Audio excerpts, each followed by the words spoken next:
to the She's a 10 times 5 show with hosts Lori Jabbar and Michelle Emick. We're bringing public figures, subject matter experts, and other accomplished guests to the Studio 50 table to serve you up the best tips, tricks, and key takeaways that all us midlifers want to know about. Okay, time to join us for some times 5 fun. Let's go. Look as good as you feel, with great skin made simple. Welcome to the all-in-one skincare system created by world-renowned plastic surgeon, Dr. Amir Karam. There's no need to look anywhere else. The Karam MD Trifecta packs more than 20 state-of-the-art ingredients into an easy 3-step system that addresses all aspects of aging for your best skin ever. Use discount code SHE'S10 for 10% off your purchase. Let's go. Okay, all you tenors. Today we bring you an unforgettable story of survival, courage, loss, and grief. This week's guest is Ruth Wariner. Ruth is an internationally renowned speaker and author of The Sound of Gravel, an instant New York Times bestseller, which People magazine called heartbreaking, haunting, yet ultimately uplifting. Ruth is the 39th of her father's 42 children, living in a polygamist family in rural Mexico. She escaped to the U.S. with her youngest siblings in 1987, putting herself through college and graduate school while raising her 3 younger sisters. We hope that Ruth's story brings to light that even in the darkest hours, we can prevail. Okay, welcome, Ruth. Hi, thanks for having me. Yes, and just for contextual purposes, I just want to tell the audience how this interview came about. So we had one of our gals from book club had selected your memoir, and I read it, and it was so compelling to me that I, pretty much stalked Ruth to get her on her show. Because when I have bad days, I think about your story and what you went through and how you prevailed. And I think, it's not so bad. So I would love for you to kind of walk us through your story and tell the audience some of the key highlights from your memoir. And then we'll ask questions along the way because there's so many layers to this. There are. Yes. Yeah.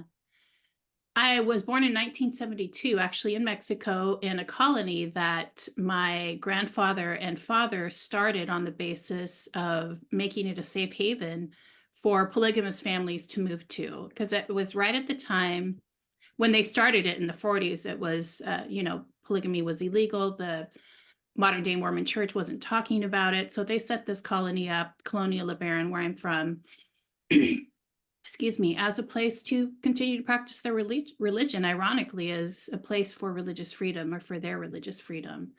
And they kind of started it too. They were American, but they started it because they felt like this country, the United States, had turned their back on them and made what they were doing, what they believed was true, the right way to live, as illegal. So by the time I was born in 1972, my father was the prophet of the church, and my grandfather had passed by then. And he started the church. My dad started the church with his brother Erbil. And before I was born, there were all kinds of conflicts and they had all kinds of disagreements. And they started the church with the idea that my dad was the prophet, but then Erbil started to have premonitions that no, in fact, he was the prophet. And when I was 3 months old, Erbil, my uncle, had actually converted a lot of my dad's followers and convinced him that my father's sin was so bad as being a fault, claiming to be a false prophet and misleading so many people that he needed to be killed. And at that point, I was 3 months old. They set up they invited him to an empty house, brought him there, and I was actually there with my mom, and my mom was taken on a wild goose chase. And while she was gone with me and her children, her 3 kids at the time, she was only 25, they invited him to discuss philosophy and said, "Oh, sorry, turn my watch off." They invited him, and he ended up going to an empty house where they beat him pretty badly and shot him twice and killed him. And by the time my mom got back, he was already dead, and there were police officers there. And that was in the Baja Peninsula, so just south of San Diego, California. And that's how my life started. That's how I grew up, learning about my father, who was a mystical figure to me, because our family still believed and they still believe to this day in colonial LeBaron, that my dad was the prophet that was, the martyr for our people. And my grandparents on my mom's side of the family had been converted in the 1950s. My mom was 14, and she married my father. She was his fifth wife. She was 17 and he was 42 when they were married. And that was, I don't remember the year, but it was in the 1960s. They married in secret in colonial LeBaron. And my grandparents were pretty profound believers, and my mom definitely was. When my dad was killed, though, my maternal grandparents left the church and came back to the States, where they were from. And my mom stayed. She married another polygamist man. She felt like she still believed that my dad was the prophet. And she stayed, married another polygamist man, and had 6 more children. And so I think I was 3 years old when she married my stepfather. So that was kind of the beginning of my life and being in LeBaron.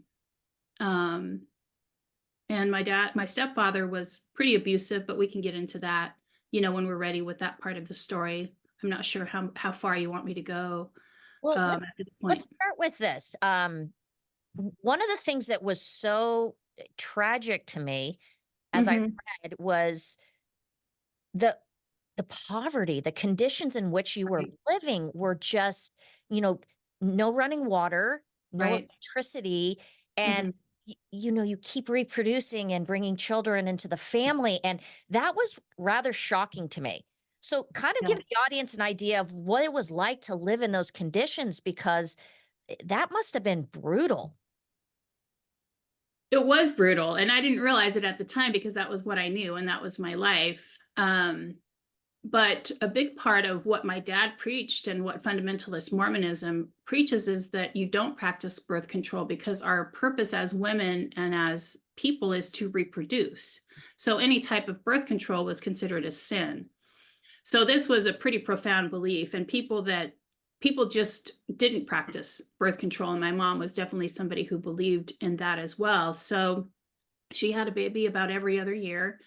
I was her 4th kid, so I pretty much became kind of like a second mom with her. But their perspective was pretty linear, that it was all about their beliefs in the religion. It didn't have anything to do with money. My stepfather was pretty much, I would say more so than other people in colonial LeBaron, was just somebody who didn't really work a full-time job or do any of that.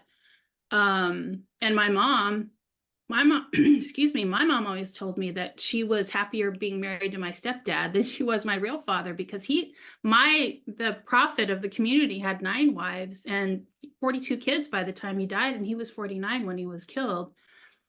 So it was her way of life. That's what she knew. I mean, every part of her married life, since she was 17, was pretty much being in the state of poverty and barely making it. And, she was an American, so she was able to get welfare. In fact, we didn't even take our dad's name. I didn't take the LeBaron name.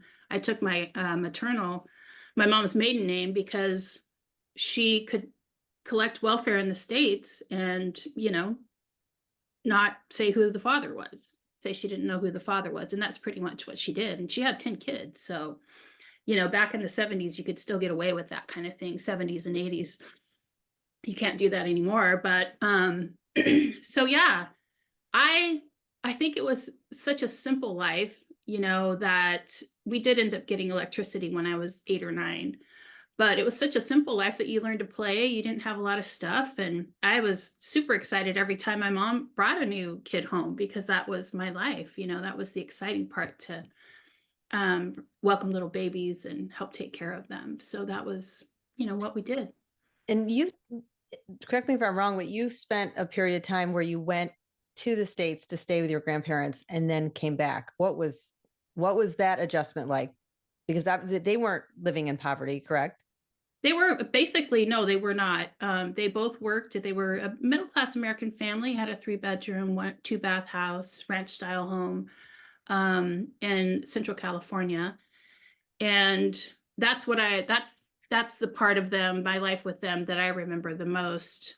And Lane, my stepfather, became so abusive at one point that he beat my mom pretty badly right after she gave birth to my sister Mary. And my mom finally had it. She put her foot down. My older siblings and I were going to the local Mexican public school. And she was just like, she came and got us from school one day and said, "We're leaving." So, and I was so excited. I remember being really happy about that, because the times my mom was very good, in spite of the fact that she disagreed with my grandparents and they very strongly disagreed with her. She was good about staying in touch with my aunt and uncle. So that had a really strong influence on my childhood. So when that happened, when she came and got us, we moved in and lived with my grandparents for a long time and ended up renting a house close to there. And at that time, my mom's older sisters also lived there. And I was close to my cousins. We go into my grandparents' house, they have central heating, electricity, hot running water. Like, it was kind of like going to heaven. I I'm mean, that's what it felt like to me, lights and warmth and softness and, like a warm embrace. It Yeah. was something that I got used to and loved, and it really had a strong impact on the decisions that I made later in life. Well, yeah, and the other thing that was so shocking is y- there's a lot of times where it seemed, at least from reading from the outside in, malnutrition. So now you've Yeah. moved out of this abusive environment where Hmm. it's very sparse, and now you're in this warm, inviting environment. And it seemed like, Mm. as I was reading, I'm like, God, Ruth finally is living a childhood, like a somewhat Hmm. normal childhood. And she's got, yummy food, and your Hmm. grandparents would cook for you.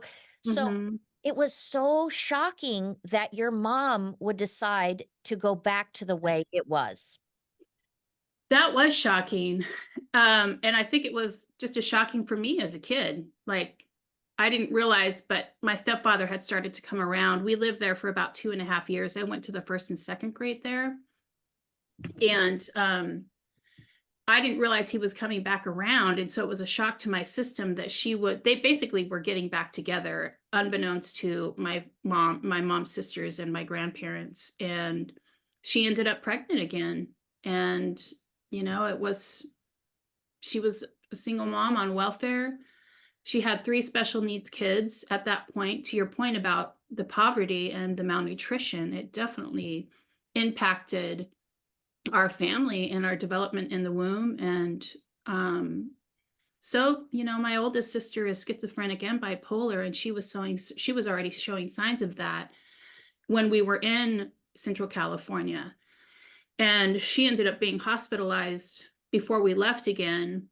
But when I wrote about it and I thought about that time in my mom's life, I mean, I just can't imagine. She identified her family disagreed with her. She didn't feel like, and I know this because she told me so, that she didn't feel like she fit in with her family. And LeBaron was her, she was an anointed wife of the prophet, and we were his children. And, she was lonely, and she believed in having children and being married. That's a central part of the teaching that my dad taught that she believed in. And, in writing about it, I really felt like I remember just looking at photographs of my mom and interviewing people about her and what she used to say. And I just fell in love with her again. And I had so much more compassion for her because, and I think this happens in a lot of religion, a lot of belief systems, that we give up ourselves and who we are in order to follow what we believe. And I do believe she was brainwashed to a certain point. And I think about her and her personality. I don't think it was her personality to have kids. She wasn't a Martha Stewart. It's like it wasn't in her to have 10 kids, but the belief system, what she believed in her mind, constantly brought her back to LeBaron. Because we moved back and forth quite a bit. And there was a point when I was a teenager, we lived in San Diego, California. And I loved my time there. I wrote a chapter about it, and it was so much fun, but we moved back again because she kept going back. Like Lane would come, my stepfather would come back, and then she would move back again. And the editors ultimately decided to take out the chapters because there were too many where we were going back and forth, and we just left the disappointed, shocked, like you said, and disappointed, like, why do they keep going back? But if you look at the psychology of women and abuse, that happens all the time. So I think that's part of what it was too. Okay. I'm gonna throw Michelle, my expression that I love to use, ex-militaries, pull the pin out of the grenade, I'm gonna roll it in. It made me angry, Yeah. your mom, because let's talk about your stepfather and the sexual abuse Hmm. and how, because I have two now adult children, I Hmm. can't even imagine knowing that that was going on. And I'd probably want to kill the perpetrator or at least see them Yeah. behind bars. But I certainly like going back to them and putting you in that position. It made me very, very angry. How did you feel about that? And you've just said that, made you fall in love with your mom again. I don't know if Mhm. I could love my mom who didn't protect me. Right. At that time, I don't think I did. I think that's why it was so important for me to go back and to write about it, and to help to understand her better, because I didn't really get to have those adult conversations with her, obviously. Um, but the anger that you felt reading that is exactly what I felt when she went back to him so many times over and over again. Oh, it was a deep seething resentment, rage, and a total lack of understanding. The hardest thing about my mom is that she was a nice person, like compared to the severely religious people that were around us. Like she was, we had birthday parties and celebrated Christmas, and she was fun. She was a good dancer. Like we had music in the house when we finally got electricity. And we had all of those things, but then, and she cared for three special needs kids. I mean, it was just like, and then she went back to him. And to me, it was definitely like I was enraged. And at that point, I was so mad. I was about 8 when he started to sexually abuse me. And I told my mom about the first time it happened. And then she talked to him about it. He apologized. Um, Happened over and over again, apologized again, apologized again, apologized again. And then her support system was his family. So her sisters-in-law, basically, um, that were Lane's siblings, that supported her in staying. So she had, the support system. Hey, forgiveness, that was thrown around a lot.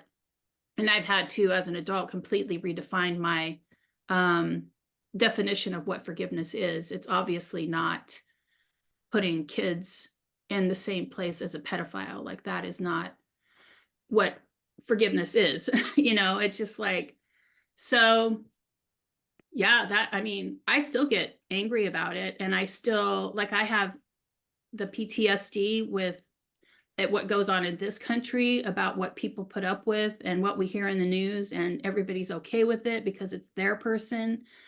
So I mean, I see it happening around all the time, everywhere. And so I'm not saying that that's in any way good, but it still enrages me, is my point. And I don't understand why she did it. I don't. And I think that's why the reader doesn't understand, because I never got to that point where I was like, okay, if she had confidence and self-love, she obviously would not have put herself or her kids in that kind of situation. And it wasn't just about the sexual abuse. The property that we lived on, Lane ended up putting in the electricity and had there were 220-volt live wires all over the property, literally. And my brother Luke, who's special needs, had been shocked and stuck to the fence before. And, these were things, all of it was dangerous, not nurturing. And it was almost like the property was a manifestation or a personification of my stepfather, in the sense that it was as dangerous as he was. And so it was all of it. Like and that's another thing, like who puts their kids in that kind of danger over and over again, daily? Well, There I are some think kids what running out with live wires. I think it was what you said she was brainwashed, and That was a big part of it. Yeah. probably, she probably I would think just blocked a lot of it out. She did. When you're living like that, you have to just one day to day, right? Right. And so I'm sure her internal dialogue was so broken, Mm-hmm. and so I could see where you would go through later in life and try to find some compassion, because Mm-hmm. you have to believe in your heart she would never want her children harmed. But when you've gone through that type of organized religion and all of that, I would think Right. that you just hear this. So I'm so sorry. Thank you. Yeah. Yeah, I do believe that was a big part of it, and we sort of lose connection with ourselves. And I think she lost that. Yeah. She, we didn't talk about in the 80s about depression the way that we do now. We should have, but that denial of herself and that blocking that you're talking about, where you're sort of denying reality. Hmm. She was sick all the time. She had migraine headaches. She, was in her bedroom. She had really hard pregnancies. Um, so she was not I think it just beat her down, Yeah. And then in so many think ways. about it, who would she have to talk to, because it's going on in everyone else's home as well. So it just Well, yeah, becomes, that's It the was other. a part of the culture. Yeah. yeah, it was culture. Well, and Mhm. the other thing that was surprising, Ruth, is I think we've seen so many different television series or documentaries, and I was under the impression that sister wives Mhm. were it was a sisterhood, and that Right. certainly was not what I walked away with. There was a competitive nature to the different wives, so they didn't even really have the other wives to lean on and confide in. Well, and I think I just want to hop on that. I feel like those shows kind of almost sensationalize Yeah. that type of lifestyle. And when you hear a truth from someone like yourself, it's, I'm sure you want to scream it from the rooftops. Like, why are we pushing this out here? Like, this is a good thing. Yeah, it's just such an off it's the balance of power within the relationship is just not good. I mean, there's no balance of power. The woman has no rights. And physical punishment was a common part of but you look at my biological father, who was and is the prophet of that community. He practiced those things too. He was in his mid 40s marrying 14, 15-year-old girls. Like, so you're right about the cultural thing that was accepting of that. And, other people in the colony too knew that it was going on, and they didn't stand up or help, or, there was no support, and it was a cultural thing.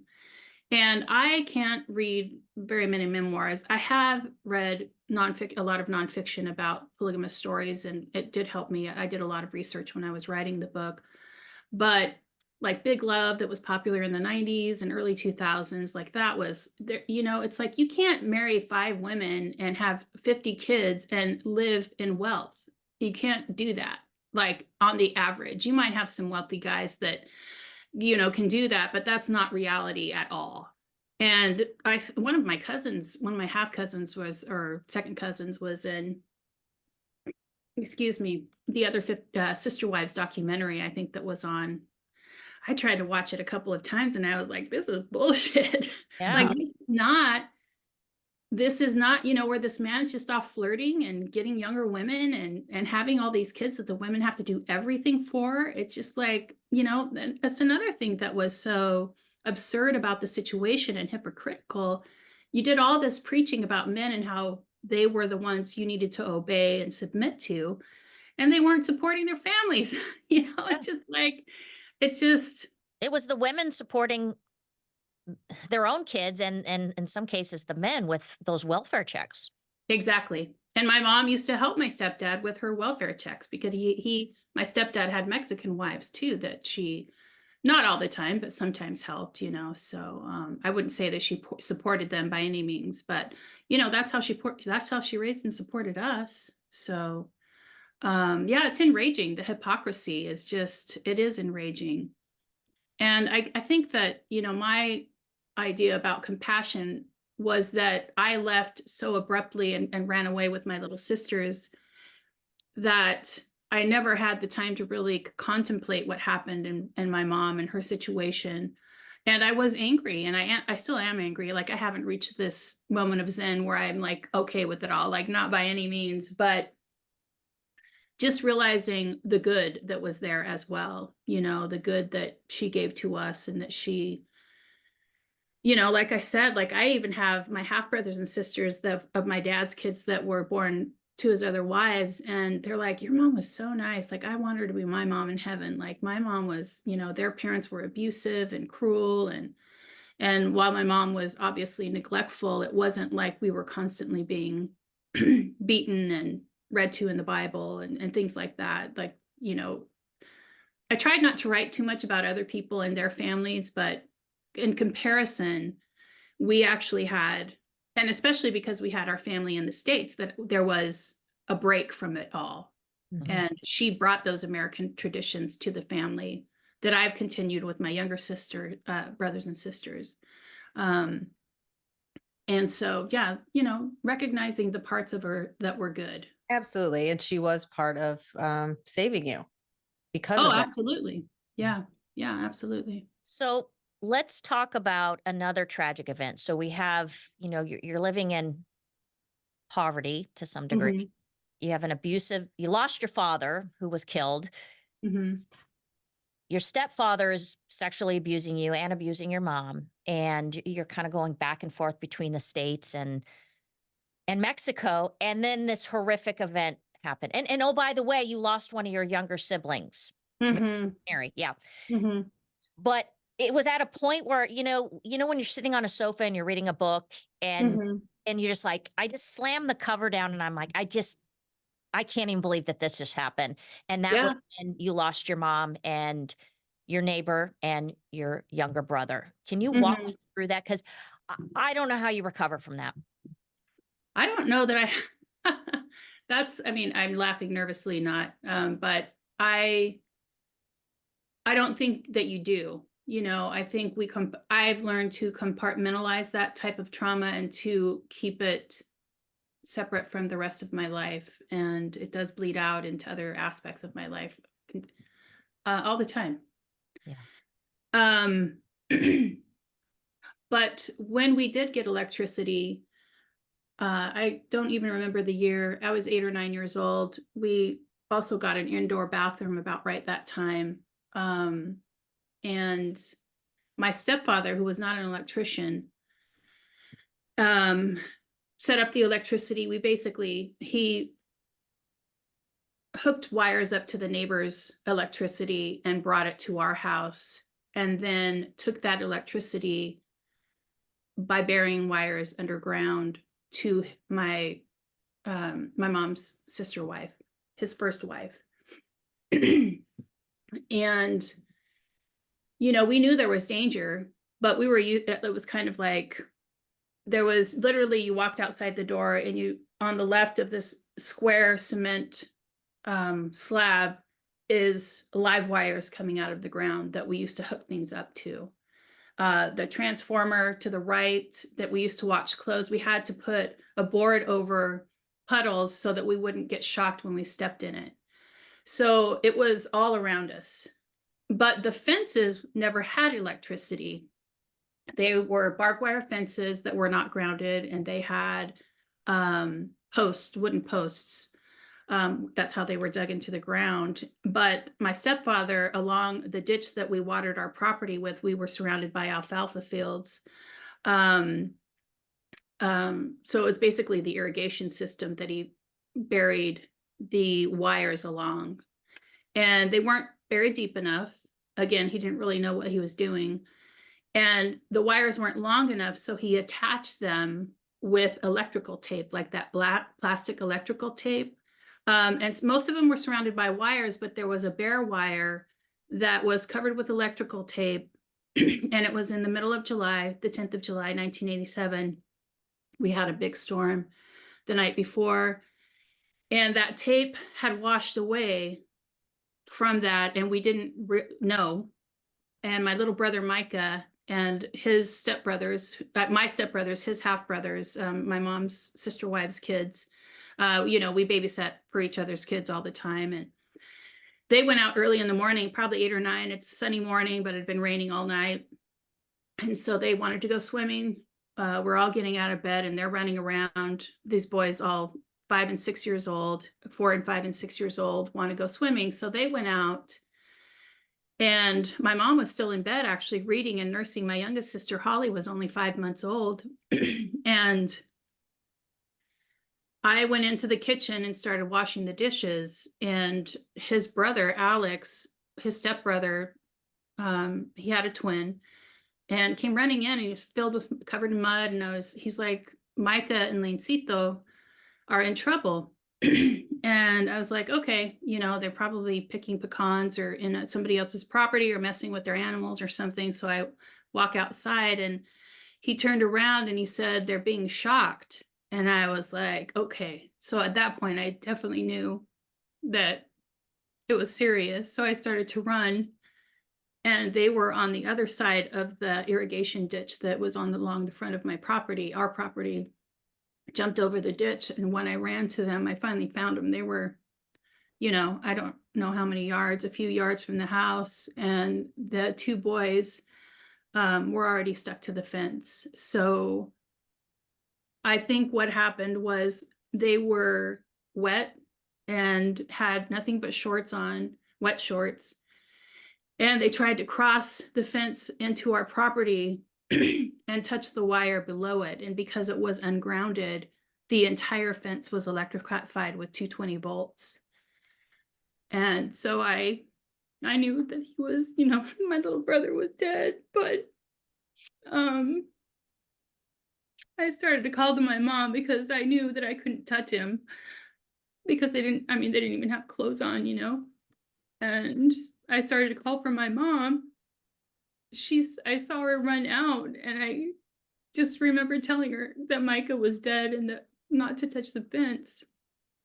And I saw her run and cross the ditch, and I told her, don't touch the fence. And there were all these little kids running out at this point, trying to figure out how to keep everybody from touching the fence. And, again, at that point, we didn't know that it was electrified before I found the boys. And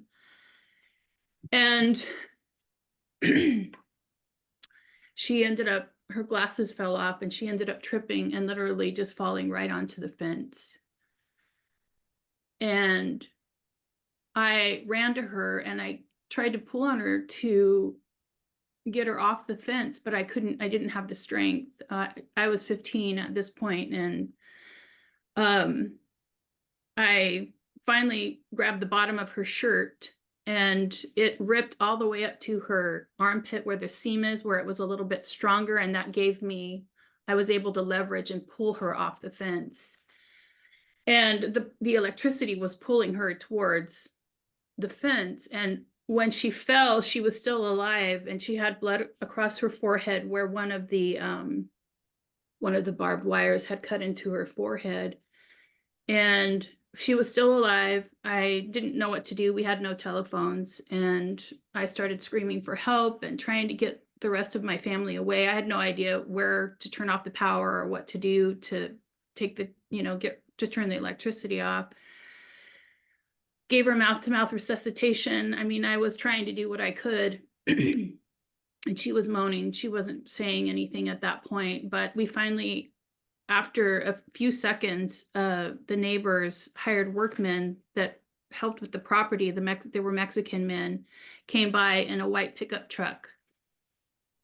And I showed them the boys and tried to explain what happened. And I jumped in the truck with my mom. We jumped into the cab of the pickup truck and drove. We were speeding to take her to a local hospital, but there was a clinic. The local hospital was an hour away, and there was no emergency system to start, or no trucks or anything like that, emergency vehicles to help. So she ended up, on the way, we passed by one of my mom's sister wives' house, and Lane, my stepfather, was there. And I jumped out of the truck and explained what happened. My mom was sitting between the driver and me. and my stepfather jumped into the truck, and I was driven back to the house to help make sure the kids were okay, that they didn't touch the fence. So the first thing that we did is we turned off the electricity that was in the garage, that was in a shop that was behind our house. And once that happened, we were like, I was trying to explain that the boys were dead, the two that we found, and of course they didn't believe me. But it was within, just maybe even 30 minutes or less that Lane came back and said that my mom didn't make it, that they didn't have oxygen to keep her alive, that it was just a little in-home clinic kind of thing. So at that, my youngest sister was 5 months old. She was still nursing, and her Leah was 2 and Elena was 4, and then Micah was only 5, and he was of course gone at that point. And then my brother Aaron was 10, and I had a 17-year-old brother. He's a year and a half older than me, but with special needs, so he was very childlike in his mind and his emotional maturity. For me, I think that was the point when I hadn't been really close to my LeBaron family on my dad's side of the family, because we were out living on the outskirts of town and one of the poorer families with special needs kids. So we weren't exactly, my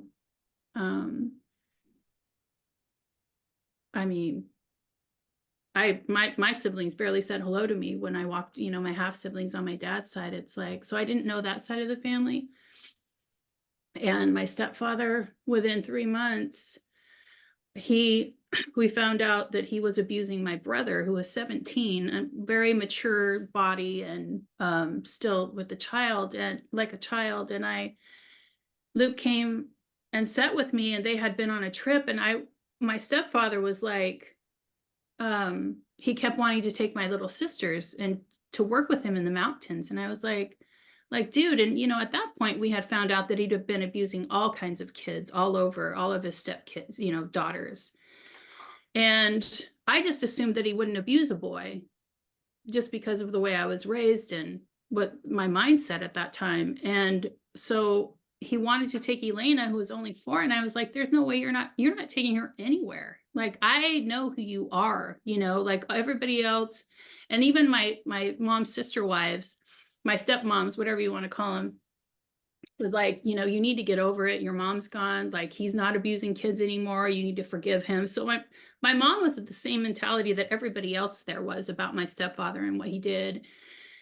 And so I was still like, I wouldn't let him take my sisters to be alone with them. And then when Luke came back from a work trip, they had gone to the mountains and were picking corn. I can't remember even what they were doing, but he came back and started to talk about how something was weird with Lane. And so I sat down and talked to him, and he started to explain what had happened. And I was just like, at that point, every part of me, it was like this mother bear instinct that just erupted inside of me. And I was like, there's just no way that we're staying here.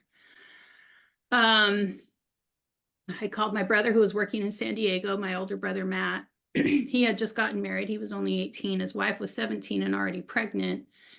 And I called him, and I was sobbing on the phone, and I said, this is what's happened. I talked to my grandmother, and she was willing to take us in. And she was still in Central California, the same place and same home that we had lived in before with her. And I explained what happened. He had gone to an auction and bought an Oldsmobile station wagon. He brought it down literally the next day. I hadn't gone back to the little adobe house. So the electricity was still off. And I ran to the house that night. I got as much stuff for the kids as I could and tried to bring as many of my mom's things as I could. And he literally came the next day, and it was midnight by the time we left. And my mom's sister wife, who we were living with or staying with at the time, we told her what happened, and she agreed to pretend to be our mom to get across the border into the States. Because from my perspective, I believed, being in LeBaron and in Mexico too, I just didn't have any rights. Like I had no rights over the kids. I didn't have any parents. I was orphaned at the time. And I was like there was nothing for me there anymore. And it was midnight the next night, and we didn't want Lane's family to see us. Lane left back to the States, took the bus back to the States, and put all the kids in the car. And my mom's sister wife pretended to be our mom and said that, we went to the border. And it was this terrifying thing because it's like, is somebody going to see us? Middle of the night, we finally get to the border. The sun's coming up, giant American flag. And we're like, okay, teaching the girls, my sisters, the ones who could speak, how to say American, and showing, if the Border Patrol asks you the address, you're going to give them grandma's address. That's where we're going to. And, the person that talked to us, she let us in, she shined her flashlight in, and she's like, where are you from? We're American. And my little sisters didn't have paperwork at that time. They were still Mexican citizens, even though our parents were American. And she let us through, and it was like, it's interesting because it's like, you think and I wrote the book, and I ended it kind of there because it was at that point that I felt like the next story should be told in a different way, because it was really like I was leaving my childhood behind the border, on the other side of the border. And it's like, how do you tell this story of raising my sisters and my grandmother and my relationship with her, and leaving everything behind to go and to live this new life, which had its other difficulties, but that's, it is a bit of a different story at that point. How was your relationship with your grandmother? Well, she was very strong-willed, but my grandmother was raised in Oklahoma. She was raised Southern Baptist, and she married a Mormon. And so my great grandparents didn't even go to the wedding, back then, back in the 30s and 40s, like that was not a practice that, people did, especially not Southern Baptist. They were pretty strong in their faith. So she married a modern day Mormon, and she didn't get to raise the kids. So they were raising the kids Mormon because that's who the father was. So she didn't ever feel like, at least that's what my opinion is from what she said when I knew her, was that, she didn't get to teach them her religion, that they had to do that. And she never converted to my dad's religion. And ironically, it was Ervil that converted my grandfather to the religion.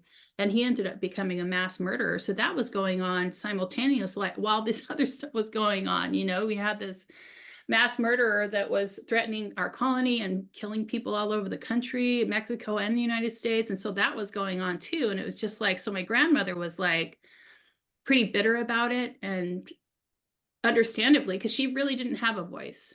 Mm-hmm. And, so she had always been really angry about everything. And so she was, she was a bitter lady, which I understand how she could be. And then I was 15 and traumatized, and she took us in. So she's a fiercely loyal woman, but my relationship with her was definitely not easy, just because, she wasn't my mom, and she wasn't anybody that I knew. And in fact, I ended up kidnapping the kids and living with my grandmother, who my mom didn't agree with, so it's a tough relationship. But she also was, she had advanced diabetes. She was legally blind in one eye. She had a hole in her heart. So she took us in, like all of us.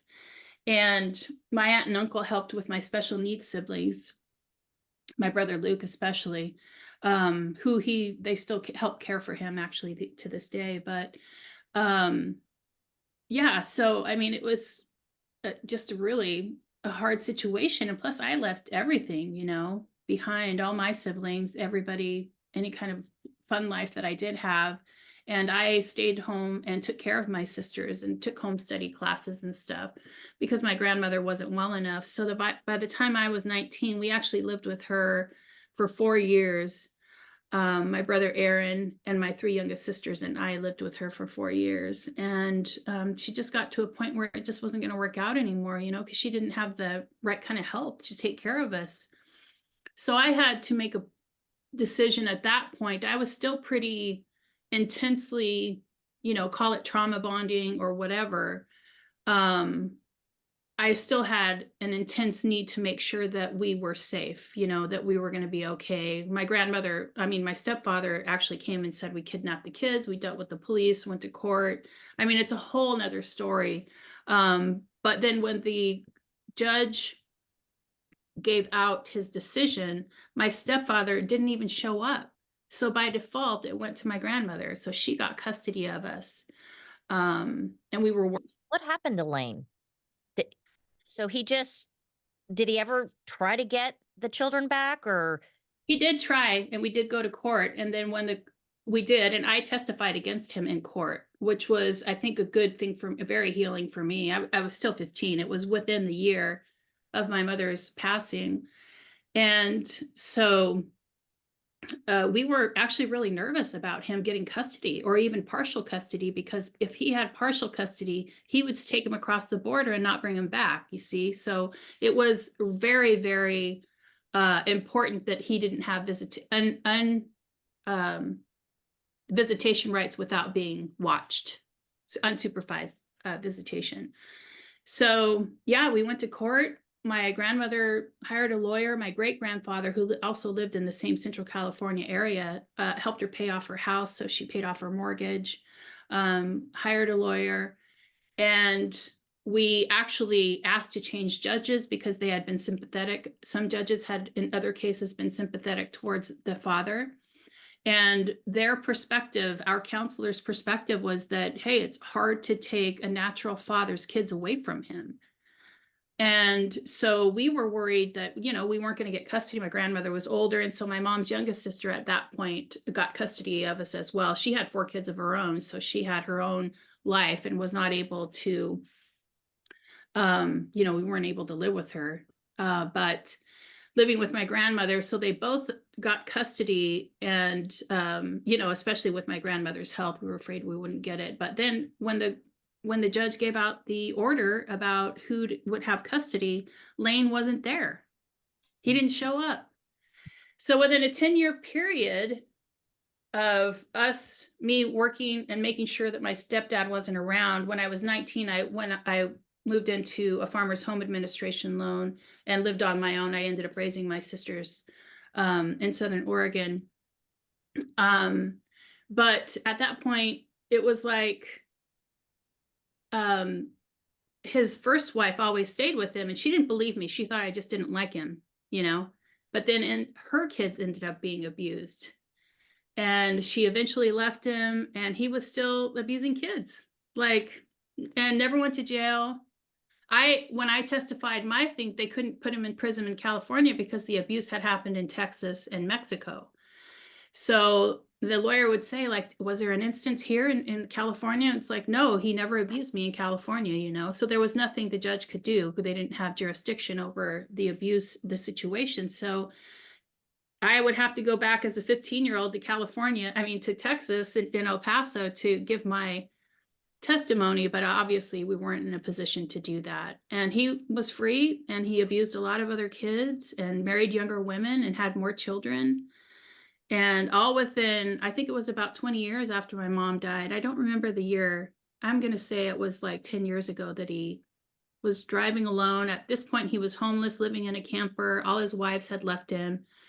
And he rolled his truck on that same highway that's in the book that we go back and forth to the States. He rolled the truck and ended up having a heart attack and died alone on the road. So I don't necessarily feel bad about that, quite honestly. No, I don't either. I wish he would have been in jail. Trust me, I wanted it.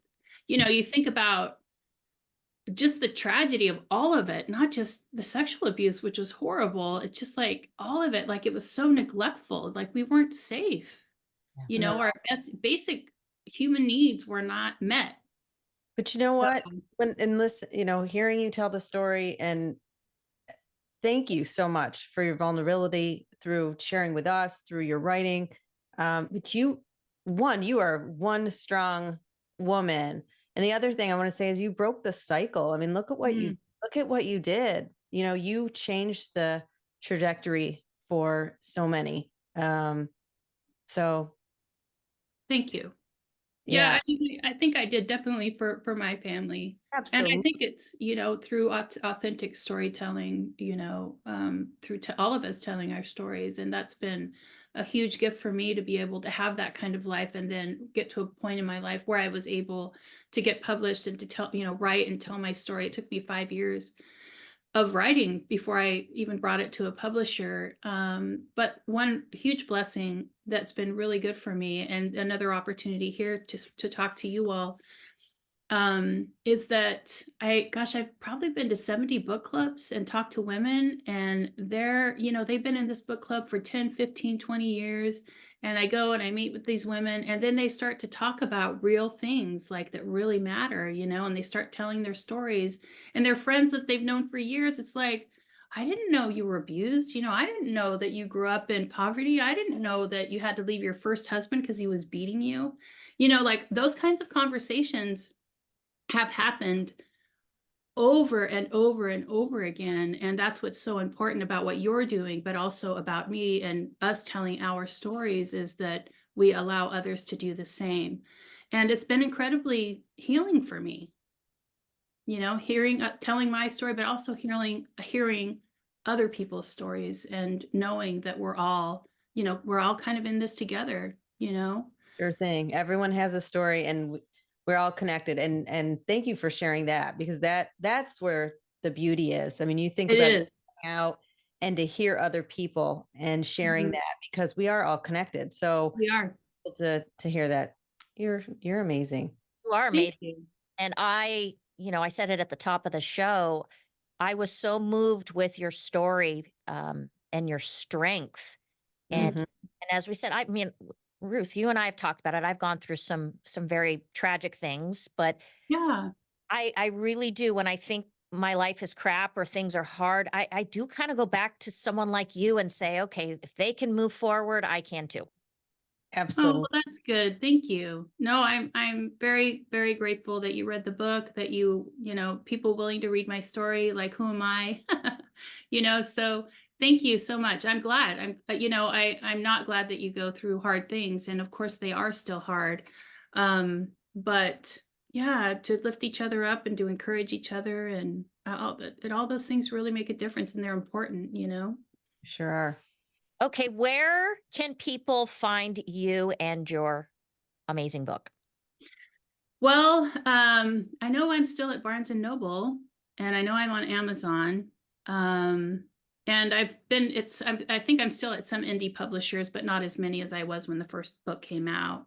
And then I don't even know if my website is up anymore, but I'm definitely on Instagram. Just Ruth Wariner at Ruth Wariner is my handle. And Ruth@ruthwariner.com is my email address. And ruthwariner.com is my website, that I haven't been to in a while, but I have it still up. oh, it is still up. Still going So I guess it is. Okay. Okay. All right. We like to, and I think this will be really good because this was a very heavy discussion. We always like to end on a little fun. Are you game? I'm game. Yeah. All right. I So like that. this is a segment we call our luxury pickleball lightning round. Okay. And we've asked this season all of our guests the 5 same questions. Okay. Let's go. Okay. Where is your happy place? Oh, with my journal on my couch watching the sunrise. Ooh, I love that. Mm, love that. Okay, you take a flight. You can sit next to anyone, living or deceased. Who would that person be that you want to sit down next to and talk for a period of time? Oh, God. Well, I would say my mom, of course. That one's obvious. But let's see. Who would it be? Probably somebody like Oprah Winfrey or Maya Angelou, somebody that's really inspired me, that have also had hardships and been so eloquent at telling their stories, and somebody like that. Me too. Me too. Yeah. Yeah. Get me next to Oprah in first class. Okay. On her Oh plane. yeah, on her plane. She's not flying first. She's Fly the Gulf Stream. Okay. Do you believe in aliens? Oh, I think anything's possible. I bet you do. Yeah, I haven't seen one though, so I don't know. It's possible. Okay. favorite concert that you've ever attended? Oh, oh gosh, favorite concert. Oh, I love Pearl Jam. That was a really fun concert. Yeah. Oh gosh, I didn't expect that one. Okay. I have to think about that. I will tell you that I was walking down the street with my little sisters, and I have a nephew who's a baby, and we walked outside, and it was just outside a ramen shop, just had dinner, and this gorgeous woman steps up, and she's in a bright pink sequence dress, and it's October, fall, dusk.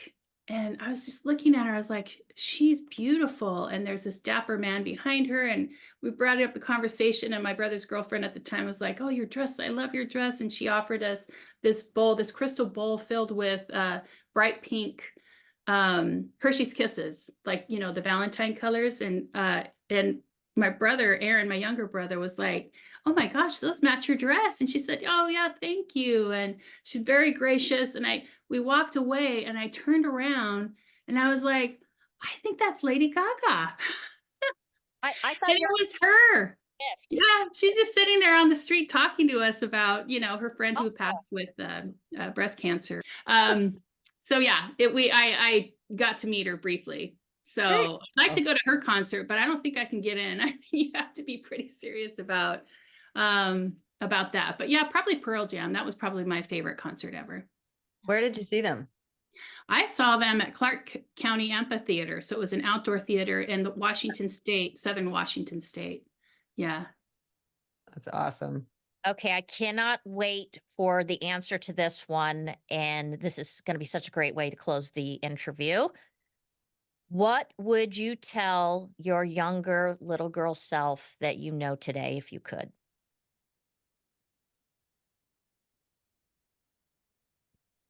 Oh shoot, that's a hard one. I was thinking, I'm like, ooh, I'm not gonna be able to keep my eyes dry for this.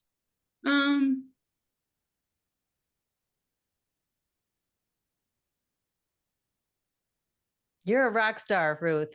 You are a rock. I think that I would tell her that she mattered, you know, because I just grew up in this house that didn't validate my own humanity, you know? So like just to say that you're important and that you do matter. Wow. Ooh. So anyway, let's make it heavy again. Sorry about that. Lori, That wasn't a fun part. Oh no, I'm kidding. Sorry. well, You do matter. Yes. And I'm a living testament that you matter. Thank you. Thank you. I have to remind myself still, unfortunately. well, I think that's why, like I said, this is good because you are, whether it's, you know, talking to us, so many people that are out there are going to be listening. Your story is so powerful, but because of your courage, I mean, like I said, you've changed the lives of not just yourself and your siblings, but so many people that are hearing your story. Thank you. So, like I said, you are the epitome of rock star. I'm just so honored that you took the time to come in and share with us today. Oh, thank you. I'm honored to be here. Thank you for letting me, you know, share my story again. Thank you. All right. Well, do I need to have like a knock joke or something to not a happy?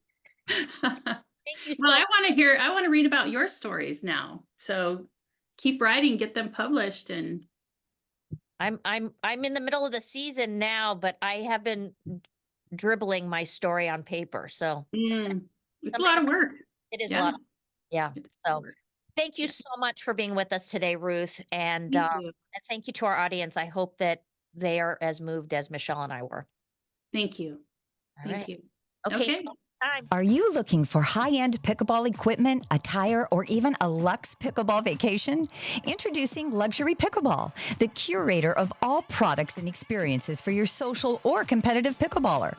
Paddles, attire, accessories, and quality life experiences wherever you travel with your paddle. Use discount code SHE'S10. That's SHE'S10 for 20% off for quality on and off the court. Let's go. Follow us on Instagram at She's a 10 times 5. You can click on the link in our bio to listen to all of our previous episodes, as well as check out our live video interviews over our YouTube channel. You can also find us on Apple, Spotify, iHeart, pretty much wherever else you decide to listen to your favorite podcast. Don't forget to hit subscribe.